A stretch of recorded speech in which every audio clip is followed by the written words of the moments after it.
મારા ઘરે અમે 111 માળા લગાવ્યા છે। એમાં મોદી સાહેબ જેમ તૈયાર મકાન બનાવીને લોકોનો ગરીબોને આપે છે એમ અમે આ ચક્કલીઓને માળા તો લગાવ્યા પણ અંદર ઘાસ પૂરીને તૈયાર આ માળો બનાવી રહ્યા છીએ। તો આપ પણ આપણી ઘરની આજુબાજુમાં આ રીતે માળા બનાવો, તમને નમ્ર વિનંતી છે। અમે આ પ્લાસ્ટિકના વેસ્ટમાંથી આ રીતે પક્ષી ચણ માટેની બોટલો બનાવી છે, વર્ષોથી અમે લગાવેલ છે। તો આમાં ખિસકોલીઓ અને ચક્કલીઓ આરામથી ઉપર બેસીને જમી શકે છે। તો આપ પણ આવા વેસ્ટ પાઇપમાંથી આ રીતે તમે પક્ષી ચણ બનાવી શકો છો।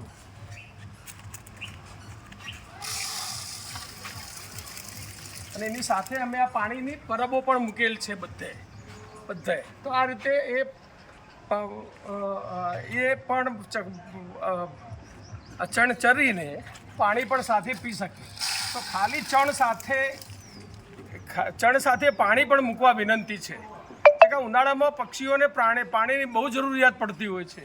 તો આપણા ધાબામાં, ફ્લેટમાં કે જો પણ રહેતા હોય એક કુંડું ભરીને અથવા તો એક બાલટી ભરીને કે ગમે તે તૂટેલું વાસણ ભરીને પણ આ અબોધ પક્ષીઓ માટે અને પ્રાણીઓ માટે પણ, કૂતરાઓને પણ પાણીની જરૂર પડતી હોય છે।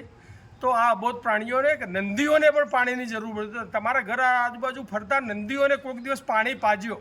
આ માધ્યમથી આજે મારી વિનંતી છે આ પક્ષીઓની, માનવ જાત, હિન્દુ ધર્મ તો આપણે વર રાખીએ છીએ પણ માનવ જાત આ બધા અબોધ પક્ષીઓ, પ્રાણીઓ, જીવજંતુઓની આપણે દેખરેખ રાખીએ એવી ગ્રીન ગ્લોબલ બ્રિગેડ તરફથી આપ સૌને મારી વિનંતી છે।